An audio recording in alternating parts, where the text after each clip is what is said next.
Hello, everybody. Welcome to Get Your Life. I am Dr. Carolyn Edwards, and I keep telling you the only reason I am here is to bring guests on the show that are living their best lives, and they use their life as a gift to help us have a better world or make the world a better place. And today I have an awesome guest that is doing just that. He is going to help us to get our money right, our money mindset, our financial literacy, and prayerfully get us out of debt so we can move forward in the right direction. So my guest today is Mr. Gerald Grant Jr. So welcome to the show. Thank you for having me. Really appreciate it. Of course. Listen, you have so much information that can help people live better lives. As you say, we all need to know how to manage money. So before we get into the questions, I like to ask our guests, how did you get started? Like what was it about money or wealth or finance that piqued your interest that made you want to get into this? Well, I was always a numbers person going through high school. So they thought I should be an accountant. And however, I didn't do so well in accounting 101. So I had a teacher. She said you could do marketing. And as a result, I'm a people person, but I have number skills. Awesome. So as a result, it really helped me in navigating the financial services industry. Okay, that's awesome. Because the second question was, what skills do you have? So you say you have numbers and you have people skills. And like you said, sometimes we are led to accounting or like taxes or something like that. But I'm glad your journey is a little different because some of us are a little different. So yes. Tell us a little bit of how you put the numbers and the people together. So for example, what I try to do is to make complex things simple.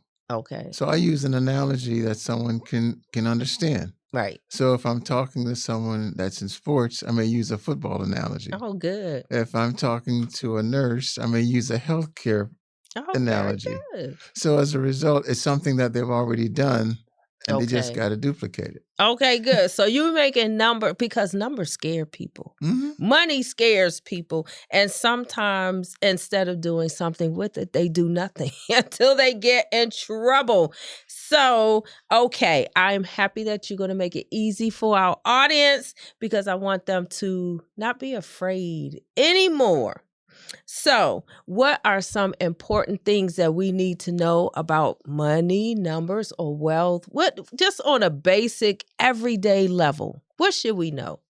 So, the biggest thing is today is the first day of the rest of your life. Okay, I take that. Don't worry about what you did in the past.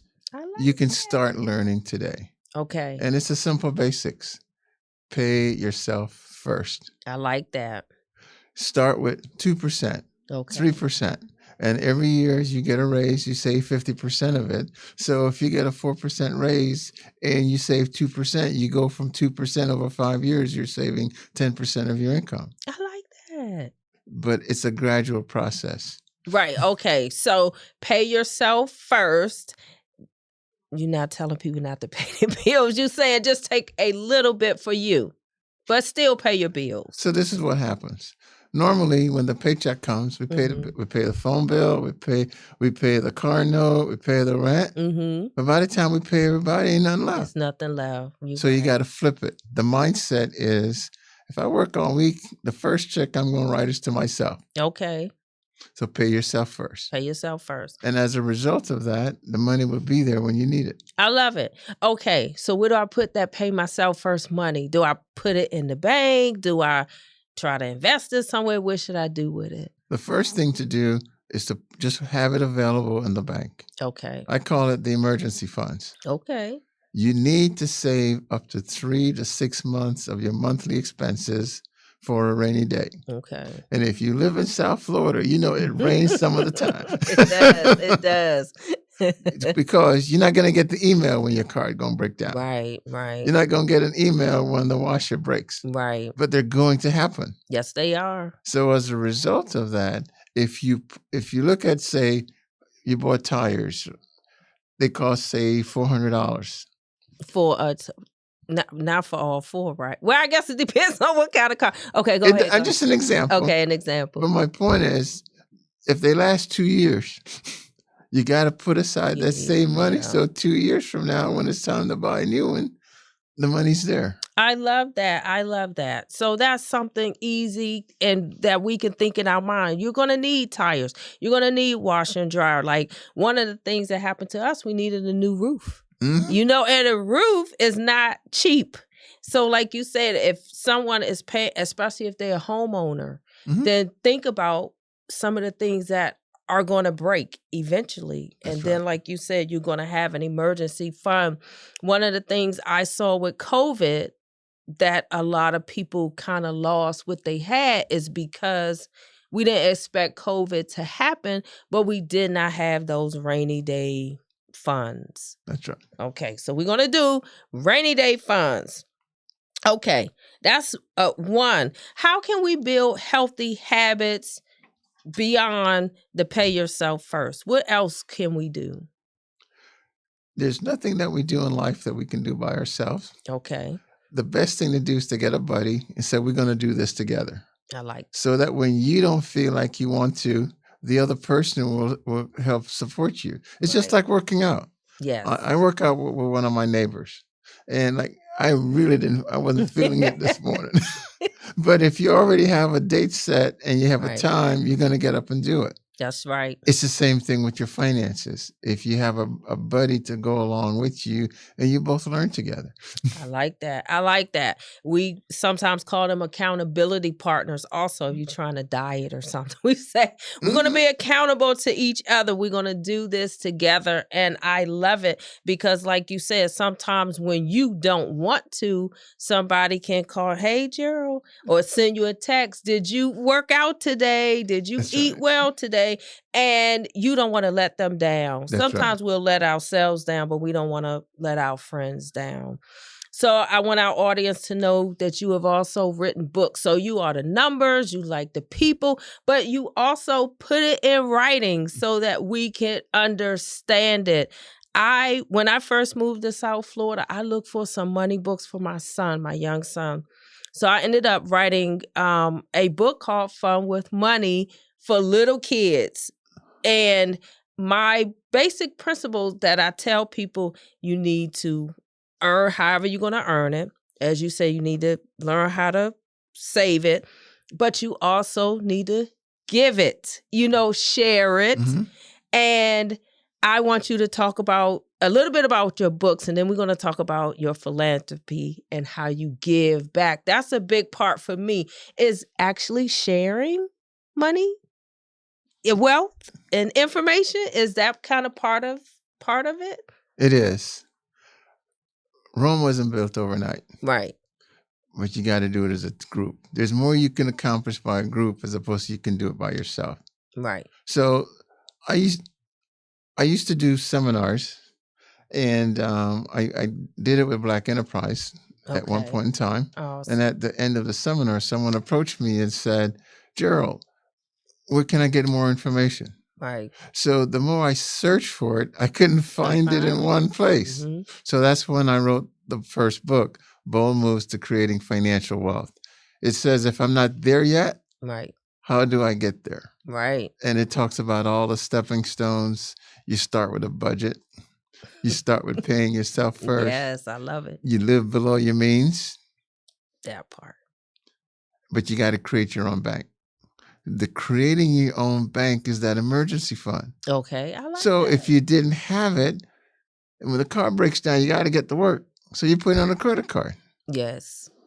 But if you had saved the money for, say, Christmas, or if you had saved the money for vacations, now you can borrow from yourself and pay yourself back. I like that. I like that. And it costs you no interest. Right, because what's the basic credit card? Is it 20-something%? Yes. It's almost like loan sharking. You're gonna let me use your money, but I'm gonna pay you 20-something%. And something people don't realize is if you borrow like $500, right? And then you don't pay the $500 back, then that 20% is added on to the $500. So it's compounding. It's not like you borrow $500 and then you just pay 20% one time. it keeps adding and adding and adding.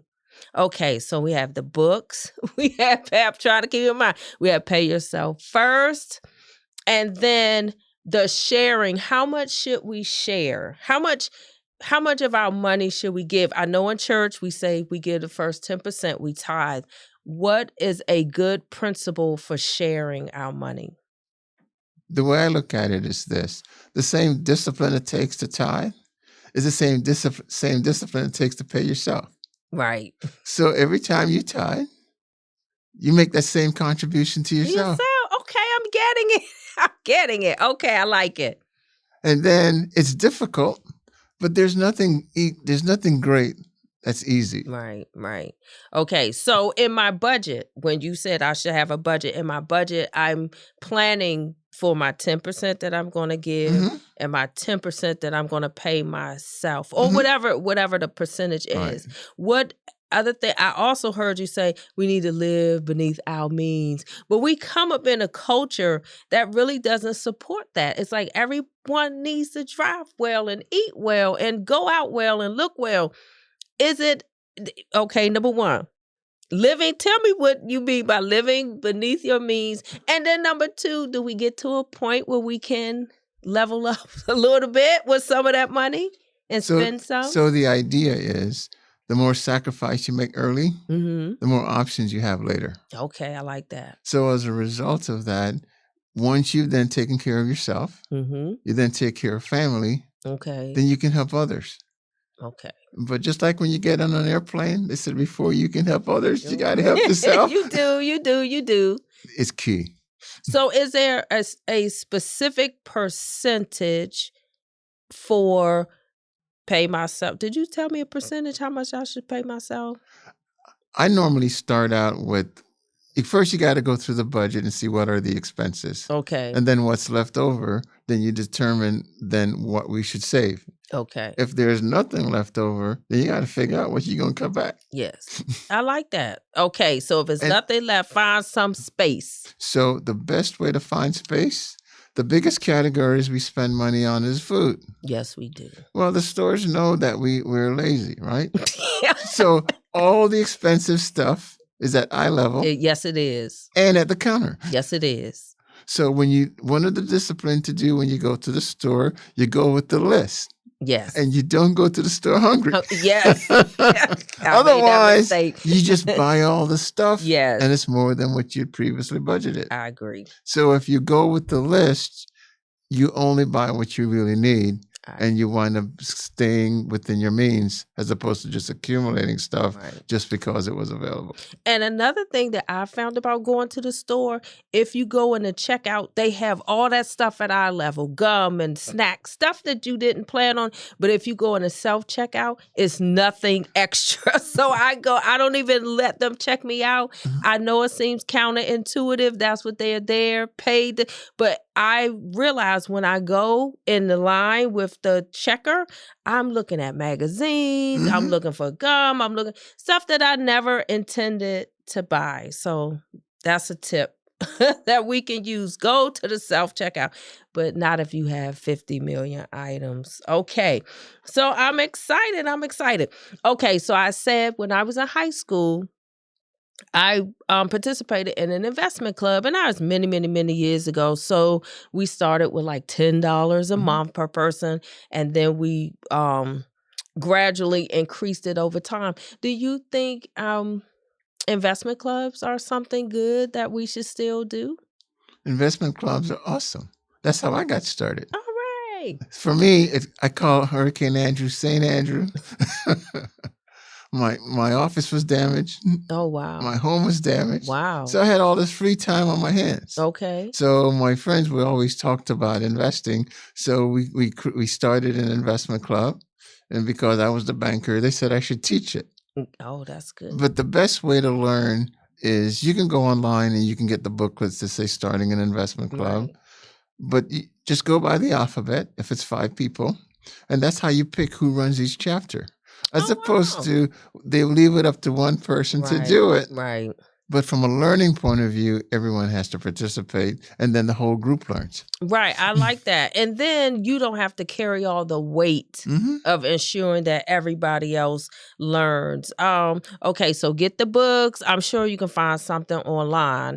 And then what about, okay, how are we going to pick the people? Because towards the end of my investment club, again, we were young and the people weren't all that trustworthy. So do you have to vet the people that are in investment club, or are you already know them and you picking friends? Can you do it with people you don't know? Well, we normally started out with a group of friends. Okay. And it's obvious. By halfway through it, half the people already left. Right. So as a result, start with a group of maybe say 6 to 8. Okay. And if you wind up with 4, it's a good number. I agree. Because some people, I mean, you start off and we're all on one page and life happens. And so then that's not something they want to do. And that's kind of what happened to us. And then we ended up having to pick other outside people we weren't that familiar with. So again, as Gerald is saying, if you want to start an investment club, start with people you know, and then don't make it so big. That was the other thing. People, it sounds like a good idea, but then it can become too big when we aren't learning and doing what we purpose that we would do in the beginning. Okay, so Mr. Grant is a philanthropist, and I don't know many of those. Like, we give a little here and give a little, but you are giving big money. So I want people to know, how did you get into being a philanthropist, and why is that important? For me, I had a mentor.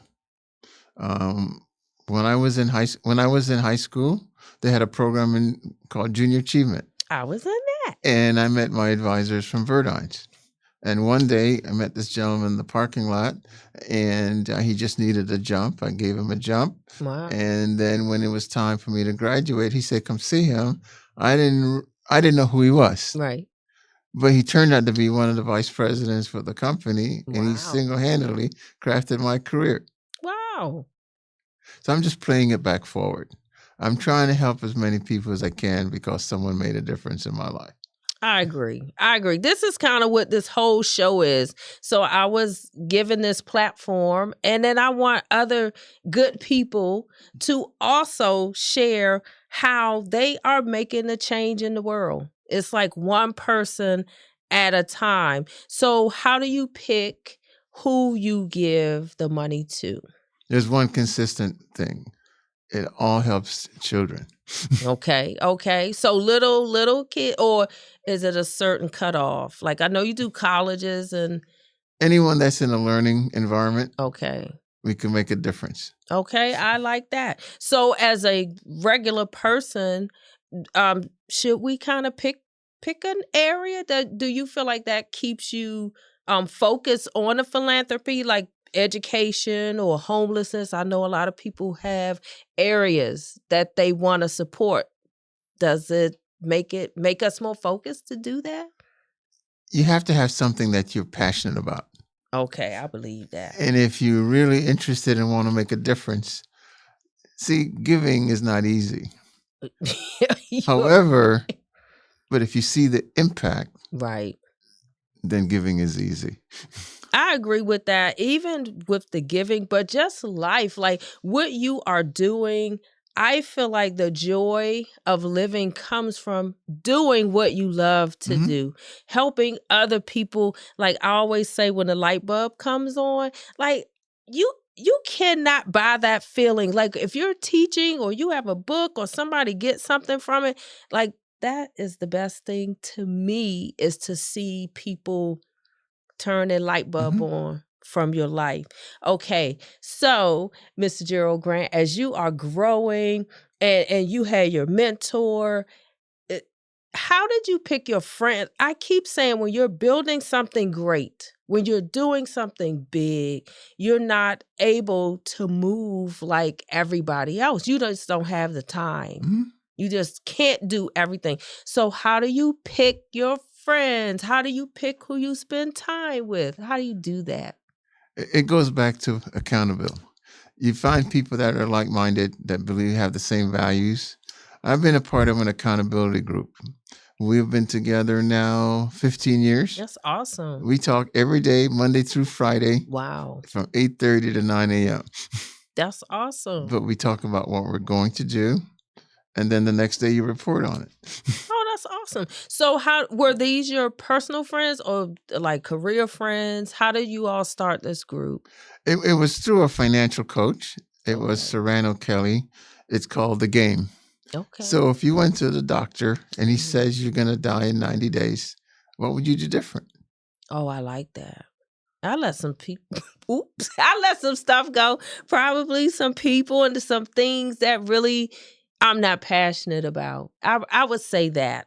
I like that. I'm gonna use that for myself because then that will help me focus where I spend my time, hmm who I spend it with, what projects I hmm spend it on. And I find some people that's hard for them, especially women. And the reason why I say that is because we like to please people, we like to make people happy.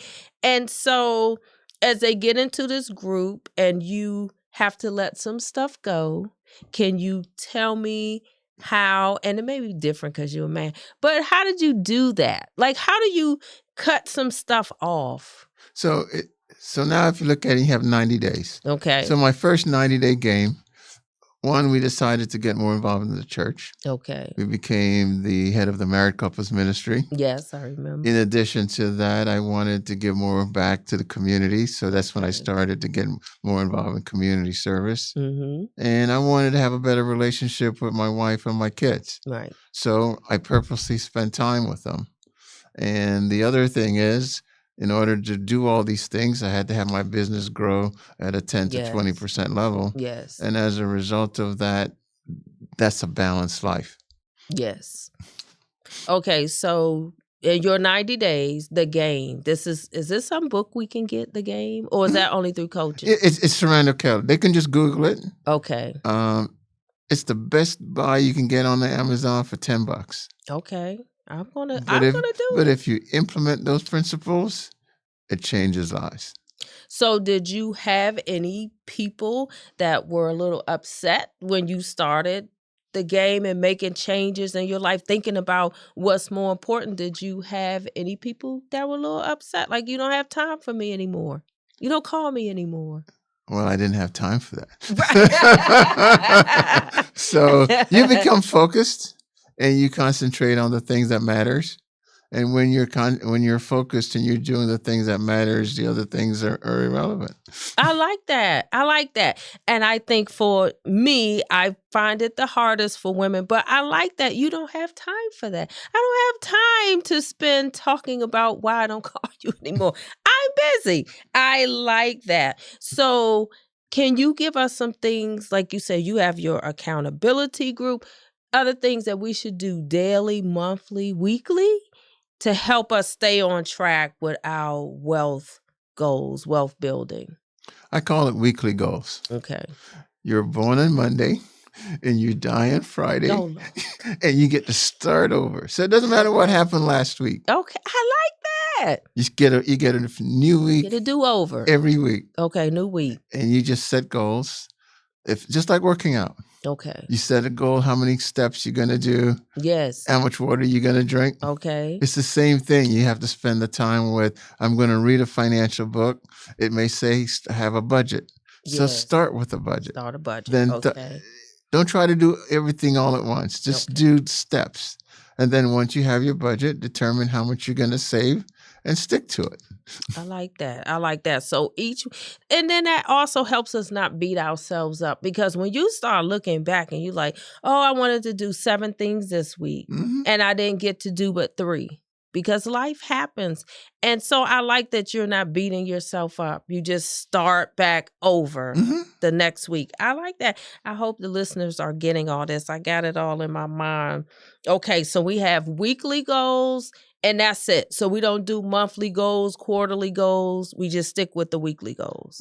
Those goals will accumulate and become your monthly and quarterly goal, but you can only live your one day at a time. One day at a time. That's right. So if you're going up a stairway and you, wow, that's a long way to go. No, just focus on the next step.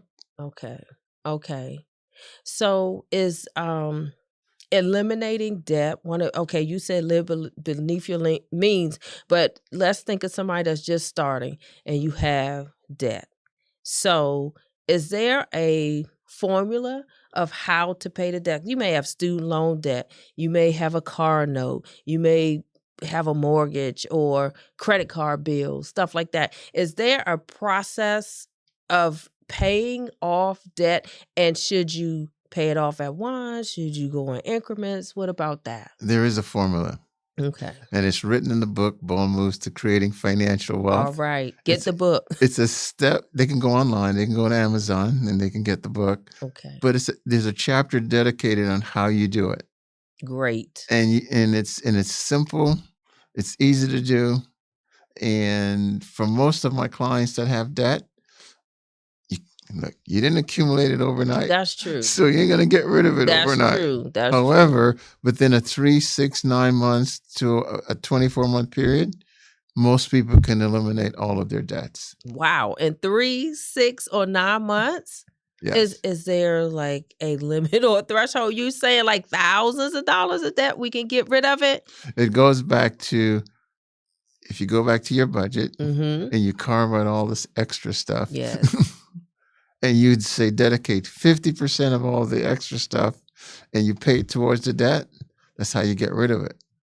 But the magic is you're going to pretend you still have the debt when you're done.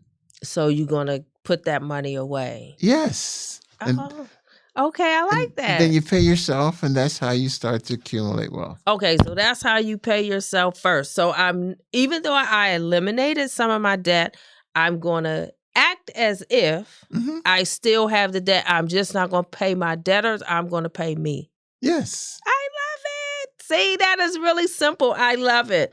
Okay. I would say, as we're talking about this and all the great things you are doing, the road to success is not often a straight line. So what happens when we have the pitfalls and we have the setbacks? How can we stay focused and keep moving forward? So that's why you need someone that believes in you, and that's where that mentor come in. They'll pick you up when you fall down and says, look, I know you can do a lot more than you believe. And sometimes they see the value in you before you see it yourself. I agree. But you need to have a confidant that you can talk with. Look, the kids are going through, we were kids. Yes. It's not new. Right. So as a result of it, just talk to someone that has been there, done that. Okay. And they can share with you there's no more secrets. Right. You just have to implement things that have already worked. Okay, so I'm looking for a mentor. How do I find a mentor and where? Okay, we got a lot of stuff going on, Gerald. So we have money, we have debt, we have life is lifing. What kind of mentor? Do you need different mentors? Like, do I need a financial mentor? Okay, see, that's something good. So, for example, my neighbor's son was working out all the time. I'm trying to lose weight. Right. I said, hey, look. If anybody know how to do it, this guy know how to do it. Right. So I have a financial mentor. I have a spiritual mentor. Amen. I have a financial coach mentor. So depending on what areas of your life you want to develop, yes, you seek someone that has that expertise. Okay, great. Okay, so as the people are looking at these mentors, tell me you already shared how you got your first mentor, you gave him a jump. What should we say? Where do we find them? Like you said, it's somebody that's already doing what you want to do in your life. What does a conversation look like?